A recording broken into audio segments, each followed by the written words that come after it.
They kicked me out at 18 with nothing. 10 years later, they came knocking on my door. Stay till the end. My name is Michael. I am 28 years old. And this is the story of how my own parents threw me away and how karma did the rest. When I was 17, I told my parents I wanted to study graphic design. My father laughed. He said art was for failures. He wanted me to take over his hardware store.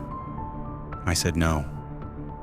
The day I turned 18, he sat me down.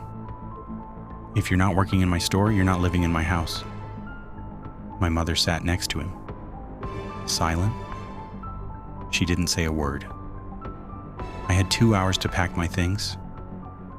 I left with one bag, $200, and zero support. No phone calls, no birthday texts, no, "Are you okay?" Nothing. For 3 years, I slept on friends' couches. I worked 3 jobs at the same time. Waiter at night, delivery driver in the morning, freelance designer on weekends. I ate instant noodles for months. But I never stopped designing. At 22, a small tech startup found my portfolio online. They offered me a junior designer position. I said yes before they finished the sentence. By 25, I was their lead designer. By 27, I had saved enough to start my own small design agency. We got our first big client, a national retail brand. 6 months later, I bought my own house at 28. Nothing fancy, but it was mine. Then one evening, my phone rang. Unknown number. "Michael, it's Dad." My heart stopped.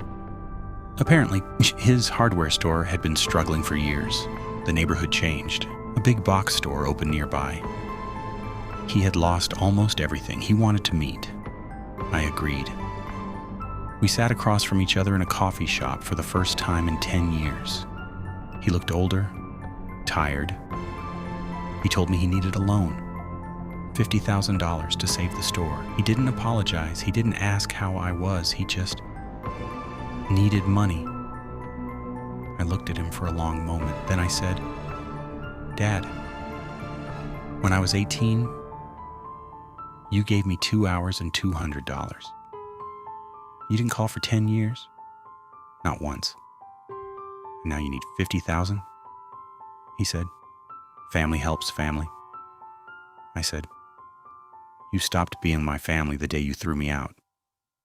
I paid for the coffees. And I walked out. My aunt called me cruel. My cousin said I abandoned my father in his time of need. So Reddit, am I the asshole for saying no? Because here is what I know. I built everything I have alone, with no help, no safety net, nothing. And I'm proud of every single thing I have. Update: my father's store closed 6 months later. He called one more time. I didn't answer. My mother finally reached out separately, just to say she was sorry for staying silent that day. That apology actually meant something. We are slowly rebuilding. But my father, I have nothing left to say to him. If this story hit you, subscribe to DramaVault. Comment below. Was Michael right? Or should he have helped?